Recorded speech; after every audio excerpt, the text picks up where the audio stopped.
మన సనాతన ధర్మంలో ఎన్నో ఆచార వ్యవహారాలు అనేవి ఉంటూ ఉన్నాయి. అలాంటి వాటిల్లో కొన్ని అంశాల గురించి ఈరోజు మనతో పాటు మాట్లాడడానికి శ్రీ శ్రీ శ్రీ చిన్నజీయ స్వామివారి శిష్యుల్లో ఒకరు, అలాగే వేద అధ్యాపకులు, అలాగే సామవేదం శ్రీ పాంచరాత్రం ఆగమం ఉపాసకులైనటువంటి శ్రీ అహోబిలం లలిత్ శ్రీ రంగనాథాచార్యులు గారు మనతో ఉన్నారు. వారిని అడిగి మరిన్ని విషయాలు మనం తెలుసుకుందాం.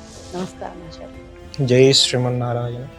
యంత్రము, మంత్రము, తంత్రం ఎక్కువగా ఇప్పుడు వినిపిస్తున్నవి, మనం వింటున్నాయి. మామూలుగా చూసుకుంటే యంత్రానికి కానీ, మంత్రానికి కానీ, లేదంటే తంత్రానికి కానీ అంత శక్తి ఉంటుందంటారా? మొట్టమొదటిగా యంత్రం మనకి చాలా రకాలుగా ఉంటాయి. పంచలోహాలని, బంగారము, వెండి, తర్వాత ఇతర పదార్థాలతోటి, ఇతర లోహముతోటి యంత్రం అనేది మనకి తయారు చేయబడుతుంది బయట. యంత్రానికి శక్తి రావాలంటే మొదటగా మంత్రబలం ఉండాలి. మంత్రము చేత యంత్రానికి శక్తి వస్తుంది. ఆ యొక్క శక్తిని కాపాడేది ఆ యొక్క నిత్యారాధన అని అంటారు యంత్రానికి.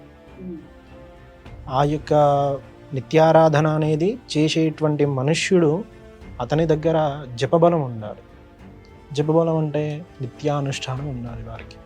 నిత్యానుష్ఠానం లేకపోతే మీరు ఎంత చేసినా, ఎంత తపస్సు చేసినా కూడా వ్యర్థమేది, ప్రయోజనమేది, ఏం ప్రయోజనం ఉండదు అక్కడ.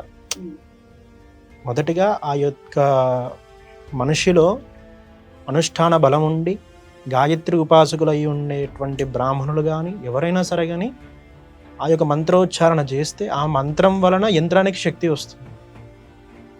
ఇది యంత్ర మంత్ర తంత్ర శాస్త్రం అని అంటారు మనకి. ఏదైనా కానీ మంత్రబలం వల్లే వాటికి ఆ శక్తి అనేది వస్తుంది అంట. అంతే అంతే తప్ప ఏదో యంత్రం పెట్టి అక్కడ కొబ్బరికాయ కొట్టి పసుపు కుంకుమ వేస్తే దానికి ఎలాంటిది రాదు. యంత్రం ఎలా అయితే ఉంటుందో మంత్రము చేతనే దానికి శక్తి అనేది వస్తుంది. యంత్ర బలము అంటారు దాన్ని. ఇంట్లో తీసుకొచ్చి గోడకి యంత్రం పెట్టుకుంటా ఇక్కడ అయ్యగారు ఇచ్చాడంటే యంత్రం పెట్టుకున్నంత మాత్రం మీకు అంత సర్దిపోతుంది. అక్కడ